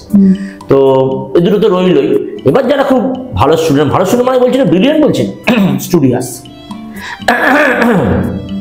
পড়াতে স্টুডিয়াস পড়তে হবে, নিট পেতে গেলে অবশ্যই পড়তে হবে। ওই আমি ব্রিলিয়েন্ট বলে 3 ঘন্টা পড়ে বেড়ে দেবো, স্টেজে মেকআপ প্রোগ্রাম করলে হবে না, 10 ঘন্টাই পড়তে হবে। প্রথম থেকেই তাকে পড়তে হবে। আমি যে বললাম 1 মাসের মধ্যে 10 ঘন্টা পড়ে, সেটা এইচএস এর জন্য করেছি আমি, কিন্তু নিটের জন্য তাকে পুরো 11-12টাই, বিশেষ করে 11টা তাও যদি হয়ে যায়, 12-এ কিন্তু কোনো ছাড় নেই। একটা বছর 10 ঘন্টা করে ডেইলি যদি পড়তে পারে, তার মধ্যে অবশ্যই ফিজিক্স, কেমিস্ট্রি, বায়োলজির উপর জোর দিয়ে, বিশেষ করে কারণ 3টে নিয়ে তো নিট পরীক্ষা হয়, তাহলে সে এমবিবিএস এ হবেই, তাকে কেউ আটকাতে পারবে না, ডাক্তার হবেই। আন্ডার গ্রাজুয়েটটা হয়ে গেলে তারপর সেখান থেকে পোস্ট গ্রাজুয়েশন করলে পিজিটি ট্রেনিং হতে পারে। তো নিটের স্কোপ আছে, এমবিবিএস ডক্টর বা ডেন্টাল বা প্যারামেডিক্যাল করতে পারে। তো যারা আমি বলবো মিডিওকার স্টুডেন্ট, যারা অতটা স্টুডিয়াস না, পড়তে পারে না, তাদের চিন্তা কিছু নেই। তারা নিট পরীক্ষায় বসো, একটু গাইডেন্সটা দরকার আছে। আমি যেরকম ভাবে পড়াই, আমি যেরকম গাইডেন্সটা দিই, ওরকম যদি গাইডেন্সটা তোমরা পেয়ে যাও বায়োলজির ক্ষেত্রে বা ফিজিক্স কেমিস্ট্রি যেখানে পড়তে যাই পেয়ে যাও, আশা করি তোমার প্যারামেডিক্যাল পেয়ে যাবে। প্যারামেডিক্যাল এমন কিছু অসুবিধা নেই, অনেক কম নাম্বার মার্ক তুললেও পাওয়া যায়। মার্কস কিন্তু তুলতে হবে। নিট পরীক্ষায় ভয় করলে চলবে না। নিট পরীক্ষায় ভয় পেয়ে অনেকে ভয়তেই আধ লোক শেষ হয়ে যায়। ভয় পেলে চলবে না, পড়তে হবে, পরীক্ষা বসতে হবে। 720 নম্বর আছে বলে আমি ভয় পেয়ে যাবো, তখন এটা না। আর কোশ্চেন তো আছে গিয়ে মাত্র 90টা। হ্যাঁ, ইচ কোশ্চেন ক্যারিজ 4 মার্কস, ওই জন্য 720 হচ্ছে। 4 নং এই 720 বলবো না, আর সরি 90টা হচ্ছে বায়োলজির কোশ্চেন, 90টা ফিজিক্স কেমিস্ট্রি, 180টা কোশ্চেন আছে। 180টা 4 দিয়ে গুণ করলে 720 আসছে। তো কোশ্চেন তো কমই আছে, 720 নম্বর দেখে আমি ভয় পেয়ে কি হবে? 4 নম্বর কেন দেওয়া আছে? এখানে কনসেপ্ট, এই যে বললাম কনসেপচুয়াল। নিট পরীক্ষাটা হচ্ছে কনসেপচুয়াল। এখানে মুখস্থ করে আমি অ্যান্সার করে দেবো না, এখানে কিন্তু কোশ্চেন রিপিট হয় না। জয়েন্ট মেন্সের ক্ষেত্রে অনেক ফিজিক্স কেমিস্ট্রিতে প্রচুর কোশ্চেন রিপিট হয়, ম্যাথও হয়, কিন্তু নিটে কিন্তু রিপিট হয় না। বায়োলজি, ফিজিক্স, কেমিস্ট্রি এখানে হয়তো একই ধরনের কোশ্চেন আসবে, কিন্তু ঘুরিয়ে দেবে, এমন ভাবে ঘুরিয়ে দেবে যদি কনসেপ্ট না থাকে পারবে না। ডায়ার বুঝতে করে নিট হয় না, পড়তে হবে রীতিমতো, পড়ে কনসেপ্ট বুঝতে। প্রথমে এটা বুঝি, কনসেপ্ট বুঝলে নিট হয়ে যাবে। সেটা তো প্যারামেডিক্যাল পাওয়ার ব্যাপারই না আজকালকার দিনে। ডেন্টালও হয়ে যায়, একটু এমবিবিএস পেতে একটু বেশি পড়তে হবে এটা। এবার আমি এটা যেটা বলতে চাই, অনেকেরই মনে ধারণা, আমাকে জিজ্ঞাসা করেছে নিটে যে একটা স্ক্যাম হয়েছিল আগের বছরে, তো আমি সেটা নিয়ে বলবো যে স্ক্যাম কিন্তু বছর বছর হয় না, এর আগেও কোনোদিন হয়নি। কোনো কারণে আগের বছর হয়ে গেছে, সেটা সব পরীক্ষা স্ক্যাম হচ্ছে। স্কুল সার্ভিস পরীক্ষা স্ক্যাম হচ্ছে, ডাব্লিউবিসিএস পরীক্ষা স্ক্যাম হচ্ছে, ফুড এসআই পরীক্ষা স্ক্যাম হচ্ছে, বিজনেস পরীক্ষা স্ক্যাম হচ্ছে, ক্লাসশিপে স্ক্যাম হচ্ছে। কোথায় কে স্ক্যাম হচ্ছে না? পিএসসি যে পরীক্ষাগুলো নেয়, public service commission, pure government, সেখানে স্ক্যাম হচ্ছে। সেখানে তো নিট হতেই পারে। একবার হয়েছিল সিজিএল পরীক্ষা, সেন্ট্রাল গভর্নমেন্টের পরীক্ষা, হ্যাঁ, কম্বাইন্ড গ্রাজুয়েট লেভেলে, মানে সেন্ট্রাল গভর্নমেন্ট অফিসার, সেখানেও স্ক্যাম হয়েছে। West Bengal civil service scam হয়েছে, নিটের হতেই পারে একবার স্ক্যাম। এটা নিয়ে কোনো মাথা ঘামিয়ে তো লাভ নেই, তাহলে বছর বছর স্ক্যাম হবে না। প্রথম কথা। দ্বিতীয় কথা হলো এনটিএ, ন্যাশনাল টেস্টিং এজেন্সি, যে নিটটা কন্ডাক্ট করে, তারা কিন্তু একটা খুব চিন্তা ভাবনা করছে এখন যে কি করে এটাকে কম্পিউটারে ট্রান্সপ্লান্ট করে কম্পিউটার বেসড করে দেওয়া যায়। কারণ জয়েন্ট তো কম্পিউটার বেসড হয়, আর নিট তো ওএমআর হয়। ওএমআর ইচ্ছা করেই করা আছে, কারণ নিটের এত ক্যান্ডিডেট আর সিট তো লিমিটেড। ওএমআর না করলে আজকে যদি সে মানে কি করে তাদেরকে ছড়াবে? ব্যাপারটা হচ্ছে সবাই যদি সত্যি কথা ডাক্তারি পেয়ে যায়, তাহলে গভর্নমেন্ট পড়াবে কি করে? তো ওএমআরটা কেনই করে? যাতে যদি ভুল টুল হয়, মানে যদি বাদ হয়ে যায় বা কিছু হয়ে যায়, মানে যারা একদম পারফেক্ট অ্যান্সার করে তারাই পারে। এই জন্য ওএমআরটা আছে, ভুল কিছু না। কিন্তু ওরাও বলছে ওএমআর দিয়ে যদি একটা যদি স্ক্যাম ট্যাম হচ্ছে, তো যদি কম্পিউটার বেস করা যায় তাহলে ভয়ের কিছু নেই, যেরকম জয়েন্ট মেন্স সেরকম হবে। তো অদূর ভবিষ্যতে মোটামুটি যা খবর আছে, এই বছর যদি হয় হবে, না হলে নেক্সট ইয়ার থেকে, মানে 26 সাল থেকে হয়তো একদম কম্পিউটার বেস নিট হয়ে যাবে। তখন পুরোপুরি একদম নো স্ক্যাম, কোনো স্ক্যাম লেস হয়ে যাবে, একদম ক্লিয়ার একদম হয়ে যাবে, সুন্দর হয়ে যাবে। এই হচ্ছে ব্যাপার। স্ক্যাম নিয়ে ভেবে লাভ নেই, তোমরা পড়তে থাকো, এগুলো হয়ে যাবে। এটাই আমি বলতে চাইছি। আচ্ছা, এখানে আরেকটা আমি একটু বলে দিতে চাই, সেটা হচ্ছে, এটা আমি আমার সম্বন্ধে একটু বলছি। আমি দেখেছি, আমি তো কলেজের সঙ্গে সঙ্গে বিভিন্ন ইনস্টিটিউটের সঙ্গে যুক্ত আছি, ইনস্টিটিউটে পড়াই, সেখানে দেখেছি তারা প্রজেকশন, ওভারহেড প্রজেক্টরে, হ্যাঁ, সামনে একটা স্ক্রিন থাকে, স্ক্রিনের মধ্যে প্রজেকশন দিয়ে ল্যাপটপ দিয়ে কানেক্ট করে বেশ কিছু অ্যানিমেশনের মাধ্যমে বায়োলজির যে জিনিসগুলোকে খুব সোজা হয়ে বুঝিয়ে দেয়, খুব ক্লিয়ারলি বুঝিয়ে যায়। যেটা আমরা বোর্ডে ছবি আঁকছি, ওটা তো 2D অ্যানিমেশন, তো 3D দেখা যায়, মুভিং পিকচার, খুব সুন্দর বোঝানো যাচ্ছে। বা আমি যদি কোনো পিডিএফ ফাইল দেখাই বা কোনো পাওয়ার পয়েন্ট প্রজেকশন দেখাই, সেক্ষেত্রে যতটা আমার বোর্ডে গিয়ে বা মুখে বলে যতটা বোঝাবো, এইভাবে বোঝাতে অনেক সুবিধা হয়। তো এই পন্থাটা আমি ভাবছি আমার সেন্টারে অ্যাপ্লাই করতে দেবো। আমি আর কয়েক মাসের মধ্যে অ্যাপ্লাই করার চেষ্টা করছি, আর ওভারহেড প্রজেক্টটা দিয়ে আমি পড়াবো। তো এটা আমি স্টুডেন্টদের জন্য আগাম বার্তা দিয়ে রাখলাম, যারা আমার কাছে পড়ছো বা পড়বে ভবিষ্যতে, এবার থেকে প্রজেকশনে ক্লাস হবে, এটা তোমাদের সুবিধা হবে। স্যার, এখানে আমার একটা প্রশ্ন রয়েছে, নিট তো স্যার প্রায় বছরে, 1 বছরে কত লক্ষ স্টুডেন্টস দেয় পরীক্ষাটা? শুধুমাত্র ওয়েস্ট বেঙ্গল থেকেই দিচ্ছে ধরো 1 লাখ প্রায়। 1 লাখ মানে প্রায় গোটা ভারতবর্ষে হিসাব করে প্রায় কত হচ্ছে? প্রায় 10 লক্ষ, more than 10 lakh. More than 10 lakh. সরকারি কলেজ কতগুলো রয়েছে? সরকারি কলেজ তো খুব কম, যতটা দরকার তার তুলনায় অত নয়। যেন আমাদের কলকাতাতেই মাত্র 5টা সরকারি কলেজ আছে। ওকে। আর বাঁকুড়া বা ডিস্ট্রিক্টগুলো ধরে আরো 5টা 10টা 12টার মতো আছে। ওকে। আর প্রাইভেট কলেজই তো বেশি। প্রাইভেট কলেজই বেশি হয়ে গেছে। তাই তো। সরকারি কলেজে কোনো স্টুডেন্ট যদি অ্যাডমিশন নিতে চায় তাহলে তার র্যাঙ্কটা কতর মধ্যে থাকা উচিত? রাইট, খুব ভালো এটা একটা প্রশ্ন করেছো তুমি। র্যাঙ্কটা মোটামুটি, এবার আমি 3টে ভাগ করলাম, প্যারামেডিক্যাল, ডেন্টাল, এমবিবিএস। আমি প্রথমে প্যারামেডিক্যালটা বলছি। প্যারামেডিক্যালের ক্ষেত্রে 720-র মধ্যে যদি কেউ 400 থেকে 450 মার্কস তুলতে পারে, আমি এটা জেনারেলের ক্ষেত্রে বলছি, কিন্তু খেয়াল রাখবে আমি কিন্তু কোনো SC ST বলছি না। SC ST মার্কসটা আরো কমে যায়। জেনারেলের ক্ষেত্রে 450-র মধ্যে যদি কেউ পেতে পারে, 425 450, সে কিন্তু ভালোভাবেই প্যারামেডিক্যাল চান্স পেয়ে যাবে এবং গভর্নমেন্ট কলেজে চান্স পেয়ে যাবে। তার কোনো খরচ নেই, মিনিমাম খরচে পড়বে, তারপর সে যে কোনো জায়গায় অ্যাবজর্ব হয়ে যায়। মানে 720-র মধ্যে 450 মোটামুটি পেলে সরকারি কলেজ রয়েছে। এবার যদি কেউ ডেন্টাল চাই, ডেন্টাল পেতে গেলে তাকে মিনিমাম 550 তুলতে হবে। 550 তুললে একদম শিওর শর্ট, এখন পর্যন্ত তাকাতে হবে না, যে কোনো একটা সরকারি জায়গায় মানে মিনিমাম মানে ওটা পেতেই হবে। ওটা পেতেই হবে। আমি কলকাতার ক্ষেত্রে বলছি। এবার কেউ যদি বলছে 510 আমি পেতে পারি, হ্যাঁ উত্তরবঙ্গে পড়বে যাও, তুমি উত্তরবঙ্গে পড়ো, তুমি মালদায় পড়ো, মেডিকেল কলেজ থেকে পড়লেই তো হলো। কিন্তু যদি বলবো স্যার কলকাতাতেই পাবো, আমি কলকাতা কম্পিটিশন অনেক বেশি, সেক্ষেত্রে 550 বললাম, মানে 510-20 তো আরামসে হয়ে যায়। মিনিমাম বলে 510-20 যথেষ্ট। এবার যদি বলো এমবিবিএস তো একটু হাই লেভেল হচ্ছে, যার মানে কম্পিটিশন সবচেয়ে বেশি, ও ক্ষেত্রে মোর দ্যান 600 লাগবে। মোর দ্যান 600 না হলে সে মানে ওয়েস্ট বেঙ্গলে কোথাও এমবিবিএস পাবে না। সরকারি কলেজ কলকাতার মধ্যে, সরকারি বলছে, বেসরকারি যাচ্ছি না, মানে কলকাতার মধ্যে সরকারি মধ্যে করতে গেলে একটু বেশি দরকার। আমি এটা বললাম যে বাঁকুড়া, মেদিনীপুর, মালদা বা মুর্শিদাবাদ যেখানে যেখানে আছে নর্থ বেঙ্গল, সেগুলো পিওর কলকাতা করতে গেলে 640 দরকার আছে। 640 লাগবে, 640 650, 650 হলে পুরো সেফ। 650 হয়ে গেলে কলকাতার মধ্যে চান্স পেয়ে যাবে। সেই জন্য স্টুডিয়াস ছেলে মেয়ে ছাড়া অতটা র্যাঙ্ক করা একটু মুশকিল আছে। তারপরে কি পাচ্ছে না, তার ডাক্তার কারা হচ্ছে, স্টুডেন্টরাই তো পাচ্ছে। প্রাইভেট কলেজ যদি পেতে হয় তাহলে প্রাইভেট কলেজে পেতে গেলে অনেক কম র্যাঙ্কই হয়ে যায়, এত র্যাঙ্ক লাগে না। কিন্তু ওর ক্ষেত্রে খরচও তো অনেক বেশি। এখানে ডাক্তারিতে যেখানে মাসে মাত্র এমবিবিএস এর 5,000 না 6,000 টাকা সরকারিতে, প্যারামেডিক্যাল তো আরো কম বোধ হয়, 1,500 টাকা, ডেন্টাল 3,000 না কত লাগে। সেখানে 5,000 হিসাব করে দেখো না কত হচ্ছে, 1 বছরে 60,000, 5 বছরের তো কোর্স 3 লাখ টাকা মিলে গেল। আমি যতদূর শুনেছি গভর্নমেন্ট এখানে 30 লাখ টাকা সাবসিডি দেয়, ভর্তুকি দেয়। তাহলে ভর্তুকিটা যে প্রাইভেট দেয়, ভর্তুকিটা বাদ দিয়ে দেয়, কত হচ্ছে 30 আর 3 33 লাখ টাকা এমনি তার খরচ, মানে তার ডাক্তারি পড়তে জন্য খরচ 33 লাখ টাকা।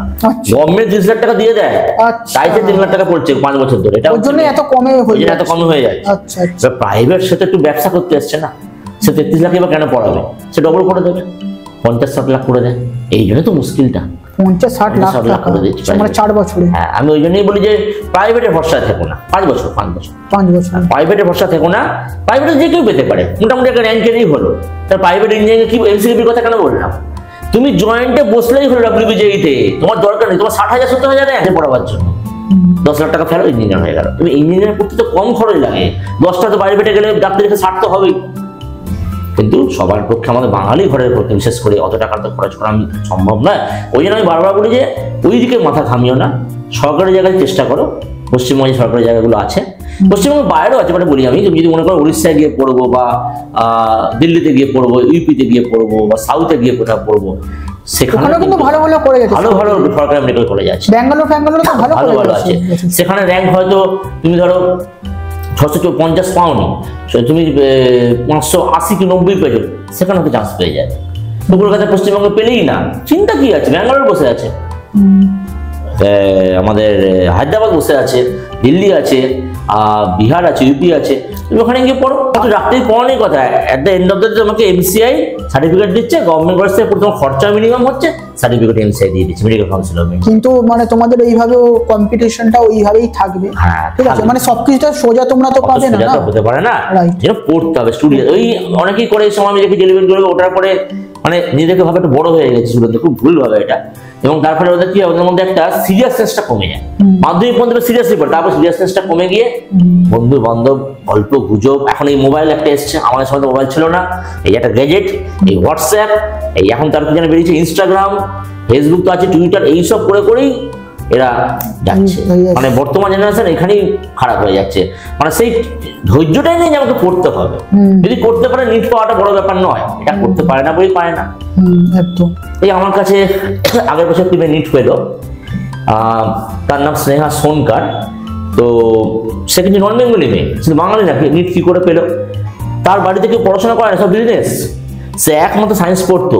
সে যখন 9 10 আমার কাছে পড়তো, সে সেন্ট অ্যাগনেসে পড়তো আইএসসিতে, বায়োলজিতে 100 out of 100 পেয়েছিল। আইএসসিতে পেলো 99, 1 নম্বর যেন পায়নি, 100 হায়েস্ট অ্যাগনেস থেকে। তারপরে সে আমার কাছে 2 বছর প্রিপারেশন, মানে 11 12 করতে করতে নিল, নিয়ে ফার্স্ট চান্স দিয়েই সে ডেন্টাল পেয়ে গেছিলো।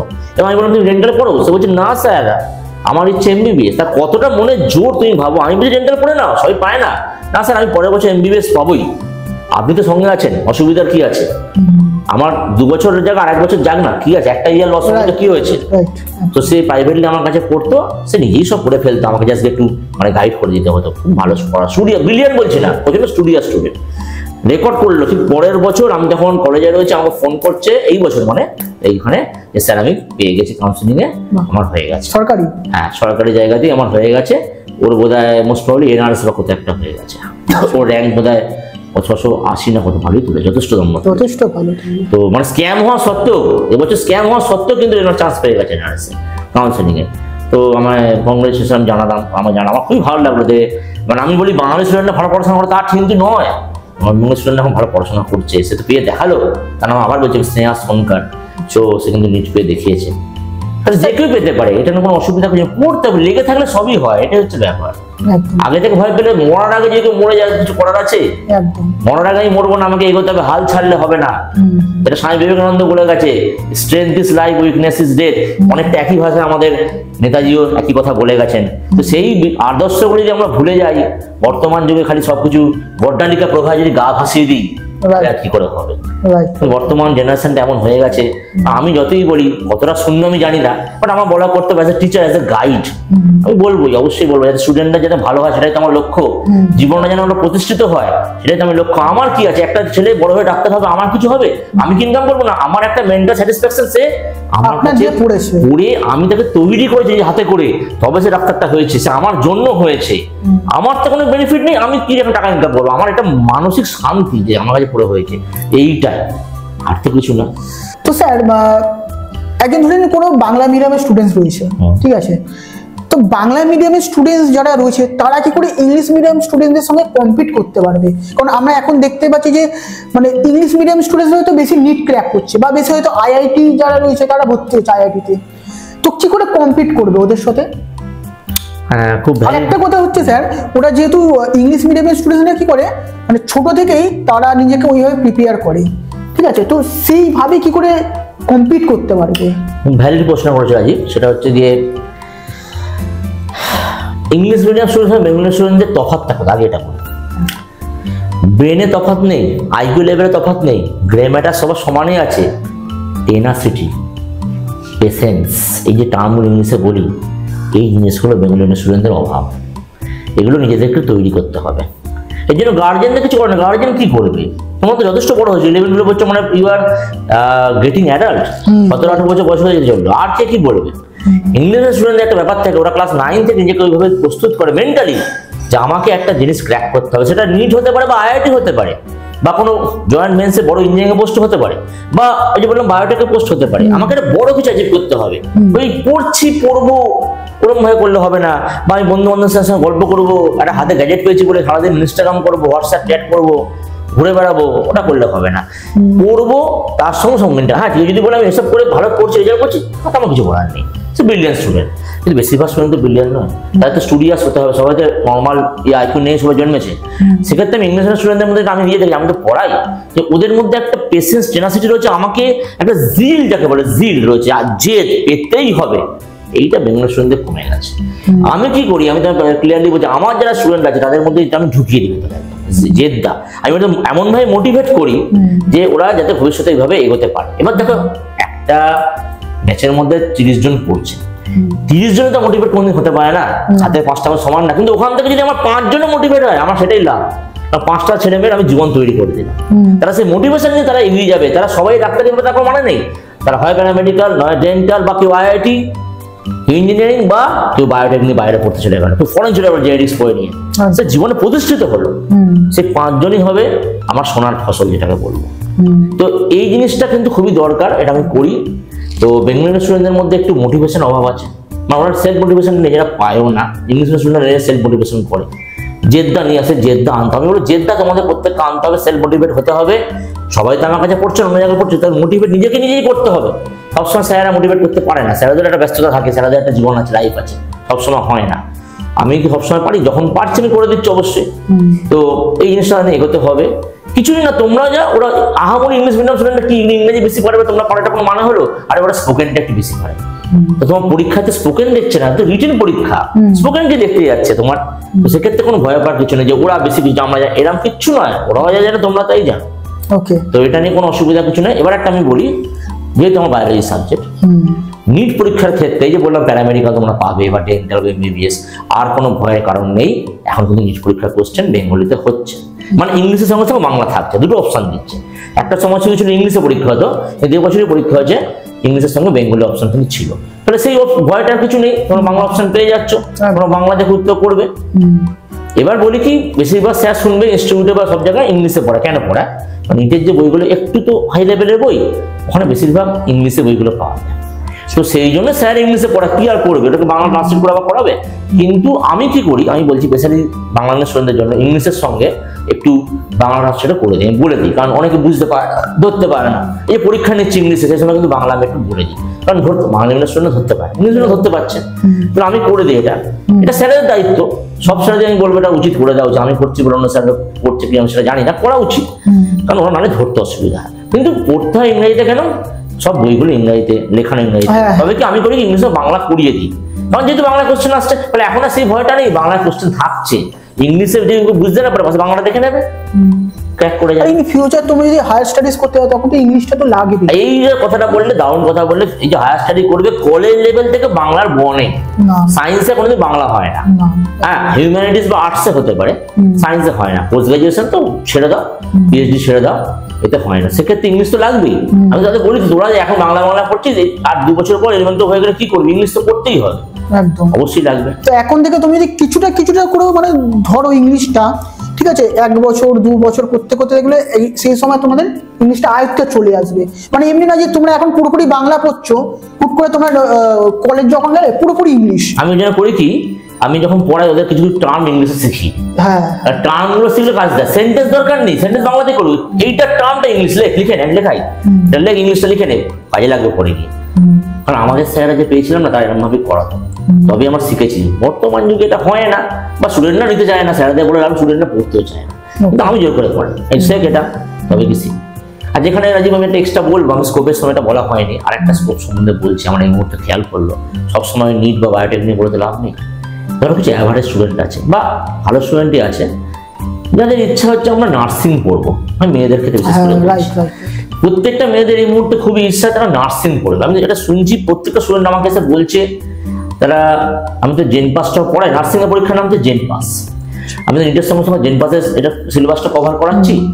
তো আমার কাছে অনেক জেন পাসের স্টুডেন্ট আছে নিটের সঙ্গে সঙ্গে, তাদের কিন্তু টার্গেট নার্সিং। তাদের জন্য আমি বলবো যে নিটের যা পড়াচ্ছি তার যদি তোমরা 50% কভার করতে পারো, জেন পাস পেয়ে যাবে, কোনো অসুবিধা নেই। আমি এমন ভাই পড়াই তোমাদের 100% কভার করাচ্ছি, কিন্তু তোমরা যদি আমরা বলছি তোমাকে তো চাপ নিতে হবে না, তোমরা 50% কভার করো, আমি বলে দেবো কোন জায়গাটা কভার করতে হবে। পড়তে পড়তেই আরামসে নার্সিং পেয়ে যাবে। নার্সিংটা এমন কিছু কঠিন না, মানে নিজের হাফ জেন পাস। হ্যাঁ, তুমি বলে আমি কিছু পড়বোই না, শুধু উচ্চ মাধ্যমিক পাস দিয়ে বসবো, তাহলে হবে। একটু ক্লাস তোমার এন্ট্রান্সের আলাদা করে করতেই হবে, নাহলে হবে না। তো জেন পাস কিন্তু খুব ভালো বই। আমি মেয়েদের ক্ষেত্রে বলবো, তোমরা কিন্তু অনেকেই যারা ডাক্তারের দিকে যেতে চাইছো না, নার্সিংটার দিকে যাও। খুব দারুণ চাকরি, সরকারি জায়গা, দুর্দান্ত চাকরি, ভালো মাইনের চাকরি, হেড নার্স, মেট্রন, দুর্দান্ত চাকরি পাওয়া যায়। ডাক্তারের পরে তাদের স্থান এবং রেসপেক্টও প্রচুর, এদিকটা তোমরা কিন্তু এগিয়ে, আমি বলবো জেন পাসের দিকটা। আর ছেলেরাও তো নার্সিং করে, ছেলেরা নার্সিং করে, আমি জেন পাস ছেলেদের যেতে বলবো। হ্যাঁ, ছেলেদের ক্ষেত্রে নার্সিং এর আছে, তো সেক্ষেত্রে একটু পোস্টটা কম আর কি, যেমন ছেলেরাও দেবে, অসুবিধা নেই, দেবে। মেয়েদেরটা মেনলি ফোকাস, ছেলেরাও দেবে, অসুবিধা কিছু নেই। তো স্যার, কোনো স্টুডেন্টস রয়েছে সে ইন ফিউচার ডাক্তার হতে চায়, ঠিক আছে, তো কোন মানসিকতা নিয়ে সে ডাক্তারি পড়বে, বা ডাক্তার হয়ে যাওয়ার পরেও কেমন মানসিকতা নিয়ে এগোবে? ডাক্তার দেখো একটা নোবেল প্রফেশন, রাইট। এত নোবেল মহৎ প্রফেশন আর পৃথিবীতে নেই। দুটো প্রফেশন নোবেল আছে, একটা টিচার একটা ডক্টর, রাইট। দুটোই মহৎ, টিচার ডক্টর। তো দুজন দুদিক দিয়ে গিয়ে আছে। টিচার তো ছাত্র সমাজ তৈরি করে, দেশ তৈরি করে, টিচারের ডক্টর তৈরি করছে। তারপর ডক্টরের কাজ, কারণ সমস্ত মানুষকে, অসহায় মানুষ, বিশেষ করে গরিব মানুষ যাদের সামর্থ্য নেই, তাদের বাঁচানোর দায়িত্ব ডক্টরের হাতে। বর্তমান যুগে এটা আমি দেখছি, তুমি ঠিকই বলেছো, ডক্টররা কিন্তু সেই জিনিসটা আগের মতো মেনটেন করে না। তারা পয়সা পেছনে দৌড়াচ্ছে, তারা বড় লোকের সব চিকিৎসা বেশি করে করছে, বড় বড় নার্সিংহোম খুলছে, হ্যাঁ, বিভিন্ন করে চিকিৎসা করছে। আমার মনে হয় সেটা করা উচিত নয়। কারণ ডাক্তার সবার জন্য, ডাক্তারি পড়ছে সে সবার জন্য। সে তাকে ডাক্তারি পেশায় ধরতে গেলে তাকে একটা শপথ নিতে হয় যে আমি মানুষের সেবা করব, আমি আর্ত মানুষের সেবা করব। সে যে মানুষও, সে কি কত পয়সা দিতে পারছে আমি তার বিচারটা দেখবো না। তাই বলবো তার যে ডাক্তারি পড়বে, নতুন যে পড়তে চলেছে, তাকে প্রথম যেটা মানসিকতা এগোতে হবে, সেবামূলক কাজ করবো। আমি ডক্টর হওয়ার পর আমি আমার মানির পেছনে দৌড়াবো না, মানি আমার এমনি আসবে, টাকা আমায় দেবে, বড় লোকরা অবশ্যই দেবে, কিন্তু গরিব লোক দিতে পারছে না, তার আমার সেবাটা করতে হবে, শুধু শুশ্রূষা করতে হবে, সুস্থ করতে হবে, তবে তো ডাক্তারের সাফল্য, জীবনে সাফল্য আসবে। এবং এর জন্য তাকে কি করতে হবে, be honest. Honesty is the best policy. এটা অনেকে এখন ভুলে গেছে, এটা আবার ফিরিয়ে আনতে হবে। Honesty is the best policy. Honest যদি সে জীবন হতে পারে, তার চেয়ে ভালো ডাক্তার, তার চেয়ে ভালো মানুষ হতে পারবে না। ভালো ডাক্তার মানে একজন ভালো মানুষ হতে হবে আগে ডাক্তারি করতে বলতে। যাকে দুটো জিনিস মাথায় রাখতে হবে, একটা হচ্ছে অনেস্টি, একটা হচ্ছে সেবা। দুটো জিনিস করতে পারলে আশা করি তার মতো ভালো ডাক্তার হবে না। এবং তার ভবিষ্যতে নাম ছড়িয়ে পড়বে, যেরকম ডক্টর বিধান চন্দ্র রায়ের নাম এত কেন, জগজ্জোড়া নাম। দুটো জিনিস তার মধ্যে ছিল। এখন রয়েছে ডক্টর দেবী শেট্টি। হ্যাঁ, দেবী শেট্টিও রয়েছে, অবশ্যই, একদম। তো বর্তমান দেবী শেট্টি যেটা রয়েছে, তাই মানে বড় বড় যে আগে যে অপারেশন গুলো হয়তো প্রায় লাখ লাখ টাকা লাগতো, অনেক কমে করে দেয়, এখন অনেক কমে, মিনিমাম একটা না দিলেই নয়, সেই খরচই করে একদম। কিন্তু সেই ক্ষেত্রে তারা প্রফিট কামাচ্ছে। হ্যাঁ, সে তো প্রফিট তো করছে, প্রফিট করছে না, কিন্তু আবার মানে সেবাও হচ্ছে, সেবাও হচ্ছে, সবকিছু হচ্ছে। যখন হার্টের অপারেশনে একটা অন্য হসপিটাল 15 লাখ নেবে, উনি হয়তো 2 লাখে করে দিচ্ছে, 2 লাখে করে, তাহলে সেটা কোথায় 15 না কোথায় 2, তাহলে মানুষ তো এফোর্ড করতে পারবে। দেবী শেট্টি নামটা ওখানে উঠে আসছে বর্তমান যুগে। আগেকার যুগে যেন বিধান চন্দ্র রায় ছিলেন, দেবী শেট্টি, ঠিকই কথা, একদম। এবং আরেকটা জিনিস আছে, মানে যারা একদম গরিব তাদের তো ফ্রিতেও করে দেয়। এইটাই হচ্ছে দরকার, এটাই দরকার, কিন্তু এটাই বলতে যার যেমন সামর্থ্য সে সেইভাবে দেবে। একদম একদম। তবে তো ডাক্তার হওয়া সফল, ডাক্তারের যে মহৎ উদ্দেশ্য সবাই সফল হয়েছে। টিচার যেরকম, টিচারের ক্ষেত্রে সেই একই জিনিস। আমি নিজে বলছি, আমি আমার কোচিং সেন্টারে, আমার সেন্টারে অনেক স্টুডেন্টের তো ফিজ আমি কমিয়েও মুখ করেছি। কি করতে দিতে পারে না অনেকে, আমাকে সে ডায়েট বলে, আমি কি করবো, ঠিক আছে যতটা পারবেন দেবেন, আপনাকে আমি প্রেশার দিচ্ছি না। অনেকেই বলি, সেটা নিজের ক্ষেত্রে হোক এমনি ক্ষেত্রে, অনেকে এরকম আছে ভালো ভালো যারা স্টুডেন্টস। অবশ্যই স্টুডেন্টকে আমি দেখবো, সেই ধরো আজে বাজে বদমাশি করছে, হেলা ফেলা স্টুডেন্ট, তাকে তো আমি বলবো না। তার মধ্যে দেখবেন নিজস্ব খিদে চাহিদা আছে, সে পড়তে চায়, সে জীবনে কিছু হতে চায়, বড় হতে চায়, সে টিচারকে রেসপেক্ট করে, তবেই আমি সেটা দেখি। সেটা তো আমি জাজ করবো না, আমি তো টিচার। সেরকম ডক্টরের ক্ষেত্রে তার একটা মহৎ জিনিসটা হওয়া। আর আমি তো সবসময় বলি, ডাক্তার যেমন জীবন বাঁচায়, যেমন স্যারেদের মতো টিচার হয়েছে, তারা হয়তো একটা জেনারেশনকে বাঁচায়। ঠিক আছে, তো দুজনেই বাঁচায়, অবশ্যই পার্সপেক্টিভটা দুজনেই সেম পার্সপেক্টিভ একটু আলাদা আলাদা। ব্যাস। আর স্যার লাস্টে আপনি যদি হয়তো কোনো অভিভাবকও দেখছে ভিডিওটা, তো কোনো কিছু বলতে চাইবেন? অভিভাবকদের ক্ষেত্রে আমি অত কিছু বলতে চাই না, তবে আমি এইটুকুনি বলবো, কারণ তারা আমার থেকে অনেকেই বয়সে বড়, আমার সেই এখন এজটা আসেনি। তো যাই হোক, তো আমি এটা বলবো অ্যাজ এ টিচার, আমি বলছি অ্যাজ এ টিচার, আমি বলছি আমার যে এক্সপিরিয়েন্সে 18 ইয়ার্স, 18 বছরের এক্সপিরিয়েন্সে, যেটা আমি একটু বলছিলাম যে বেঙ্গলি মিডিয়াম স্টুডেন্টদের মোটিভেশনের একটা অভাব, সেলফ মোটিভেশন। গার্জিয়ানদের আমি একটাই বলবো, তারা যেন তাদের ছেলে মেয়েদের একটু মোটিভেট না করে, যে বাবা তোকে পেতেই হবে জিনিসটা, তুই চেষ্টা কর, সঙ্গে আমি আছি, তুই বিদেশ যাবি তো খরচা আমি দেবো, তুই দিল্লিতে পড়বি খরচা আমি দেবো, তুই ডাক্তারি পড়বি, তুই আইআইটি পড়বি খরচা আমি দেবো, কিন্তু পড়, তুই চেষ্টা কর, তুই পড়, তুই পড়ার আগে কেন ভাবছিস আমার দ্বারা হবে না, আমার দ্বারা হবে না কেন ভাবছিস, তোর দ্বারাই হবে, তুই পড়, তাকে মোটিভেট করতে হবে। যে জিনিসটা আমি করছি সেন্টারে, এটা যদি কোনো বাবা মা করতে পারে, তার চেয়ে ভালো আর কিছু হতে পারে না। কারণ একটা ছেলে মেয়ে সে 11-12 পড়লে সে ছোট, টিচারের থেকে যতটা মোটিভেট হতে পারে, তার বাবা মা থেকে বেশি মোটিভেট হবে। এটাই বলবো, একটাই আপনাদের কাজ, ছেলে মেয়েকে পড়াশোনার ক্ষেত্রে, তার কোনো ক্ষেত্রে না বলে, পড়াশোনার ক্ষেত্রে মোটিভেটটা করবো। হ্যাঁ, সঙ্গে কেউ নাচ করছে, গান করছে, করুক, আমি ওটা বলছি না, সেটা তো এক্সট্রা কারিকুলার অ্যাক্টিভিটি, সে করুক, কিন্তু অনেক আছে নাচ গানের দিকে মন দিয়ে বা খেলাধুলায় মন দিয়ে, ক্রিকেট খেলছি পড়বো না, এটা করলে খুব মুশকিল হয়ে যায়। তো পড়াশোনাটার দিকে মোটিভেট করুন, তারই দেখুন ছেলেমেয়েরা হয়ে যায়। আর কিছু করতে হবে, আপনাদের মোটিভেট করুন, পাশে থাকুন, আমরা পাশে আছি বাবা, হ্যাঁ রে মা তোর পাশে আছি মা, তুই এগিয়ে যা, ব্যাস। এইটা করতে পারলে কোনো ছেলে মেয়ে পিছিয়ে পড়তে পারে না। এবং আমি বলবো প্রত্যেকের ছেলে মেয়ের সম্বন্ধে খোঁজ রাখবে। 11-12 ছেলে মেয়েদের আমি বললাম, ওই যে দেখো আমরা বড় হয়ে গেছি, এই যে বড় হয়ে গেছে জিনিসটা ভাবা খুব মুশকিল। আসলে কিন্তু বড় হয়নি, ছোটই আছে, মাধ্যমিক পরীক্ষা দিয়েছে, বড় হয়ে গেছে, এই যে ভাবটা এলো না, অনেক কিছু খারাপ করে ফেলে। খারাপ বলতে আমি বলে দিচ্ছি নেশা আসক্তিতে পড়ে বর্তমান সঙ্গদোষই পড়ছে। আমি বলছি না সে নিজে হচ্ছে, তার সঙ্গদোষটা এমনই, সবসময় তো ভালো ছেলে মেয়ে থাকে না, কিছু থাকে যারা পড়াশোনা করবে না। সমাজ তো দুটো জিনিস মিলে ভালো খারাপ মিশিয়ে আছে, সেরকম এডুকেশনে ভালো খারাপ মিশিয়ে আছে। আজকে যদি 30 জন ছাত্রের মধ্যে 20 জন ভালো হয়, 5 জন এভারেজ হবে, 5 জন কিন্তু তারা পড়াশোনা কোনোদিনই করবে না, তারা যা সেমনি দল বাড়াতে আসে, ফিরতে আসে, তারা কিন্তু বাকিদের খারাপ করার চেষ্টা করবে। সেটা বাবা মার ক্ষেত্রে লক্ষ্য রাখতে হবে যে আমার ছেলে মেয়ে কার সঙ্গে মিশছে, খোঁজটা নিতে হবে। কারণ এই সৎসঙ্গে স্বর্গবাস, অসৎসঙ্গে নরকবাস, আমরা সবাই জানি। যেই অসৎসঙ্গে পড়বে তখন কিন্তু প্রথমেই যেটা খারাপ হবে, তাদের চরিত্র খারাপ বলতে আমি অন্যদিকে বলছি না, নেশার দিকে, তারা আসক্তির দিকে গিয়ে পড়বে। প্রথমেই তারা সিগারেট বিড়ি থেকে শুরু করে অ্যালকোহল ধরবে, এবং যদি খারাপ আমি না বলতে চাই না, হয়তো মাদকাসক্তি হয়ে যেতে পারে। এই বয়সটা খুবই খারাপ বয়স, উঠতি বয়স এটা। এখন থেকে কন্ট্রোল না করে কলেজে গিয়ে তো একদম আউট অফ কন্ট্রোল, এবং বাবা মার কন্ট্রোল থাকবেই না, বেলাগাম হয়ে যাবে একদম। তো এইটাই বলবো, মোটিভেশন ছাড়া একটু ছেলে মেয়েদের নজর দিতে হবে। কারণ অনেকেই আছে মানে কোথায় বেরিয়ে যাচ্ছে, স্কুল বাঙ্ক করে চলে যাচ্ছে, বা বাড়ির মধ্যে কিছু একটা ছাদে বসে কিছু করছে, বা বাইরে চলে যাচ্ছে, হ্যাঁ, বন্ধু বান্ধব নিয়ে, হ্যাঁ যাচ্ছি, একটু ঘুরতে যাচ্ছি, ঠিক আছে, ঘুরতে গিয়ে যে কি করছে এটা কিন্তু আমরা জানি না। অন্যজনের মুখে পড়ে খবর পাবো, তখন অনেক দেরি হয়ে যাবে। তো এই খবরটা রাখা দরকার, এটাই বলবো, আর কিছু আমি বলতে চাই না। তারা যথেষ্ট জ্ঞানী মানুষ, তবে গার্জেনরা, বাবা মারা, তারা বুঝে শুনে ছেলেমেয়েকে পড়াচ্ছে, বাকিটা তারা নিজেরা বুঝবে।